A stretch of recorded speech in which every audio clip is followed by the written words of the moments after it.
Bien, c'est sûr qu'actuellement, il y a une tempête, hein, donc les gens sentent le vent, puis donc on se fait dépeigner en passant, c'est clair.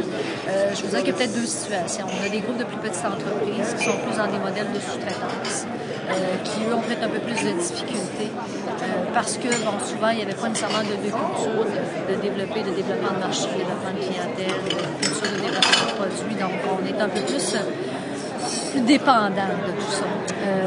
Ensuite, on a l'autre groupe d'entreprises qui sont souvent des plus grosses entreprises qui, eux, ont des modèles et des pratiques d'affaires et souvent de bonne santé financière aussi, qui leur permet de prendre cette période-là puis de faire un recul pour voir des opportunités ou des améliorations continues à l'interne. Ça, c'est stable, mais c'est clair qu'on a des entreprises actuellement qui ont dû faire soit des mises à pied temporaires ou du temps de travail partagé. Écoutez, c'est sûr qu'au niveau du financement, on est dans une situation où c'est une entreprise qui se gère une banque. Hein?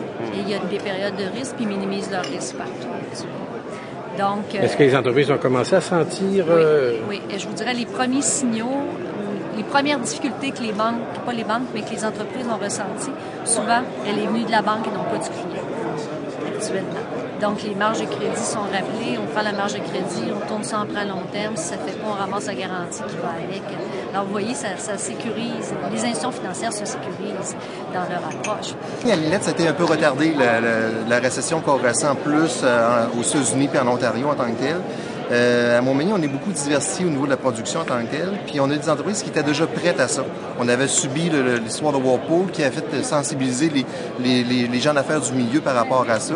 Et là, par exemple, je vous dirais, de partir du mois de décembre, là, on commence à sentir des ralentissements au sein des entreprises. Donc, c'est retardé. On risque de le vivre durant l'année 2009 au complet, mais on sent des reprises qui vont se faire au début 2010. Je dirais de 25 à 30 employés par entreprise, c'est fréquent en tant que tel. On voit des entreprises, on a des clients qui avaient 60 employés, sont rendus maintenant à 12 employés. Mais c'est pas des entreprises qui vont abandonner, donc ils ont vraiment à faire ces mises à pied-là pour être capables de passer à travers cette crise-là.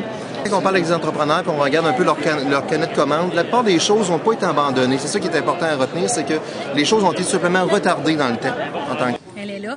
Nous, avec la montée du pétrole, le fait que, bon, le bois d'œuvre, nous, le moulin a fermé 3 mois l'année passée. Nous, on l'a vraiment vécu là, depuis 2003. On le vit. OK, donc vous, c'est bien antérieur à la crise financière, en fait. Oui.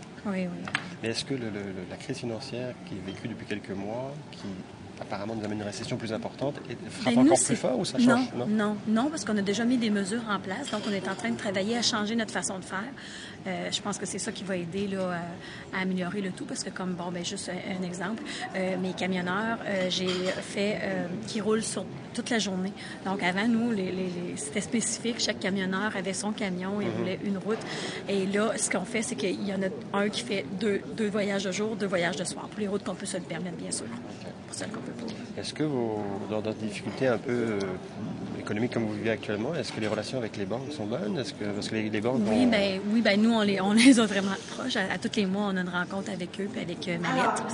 Donc, on a un comité de gestion qu'on est suivi puis on prend des décisions avec ce comité-là.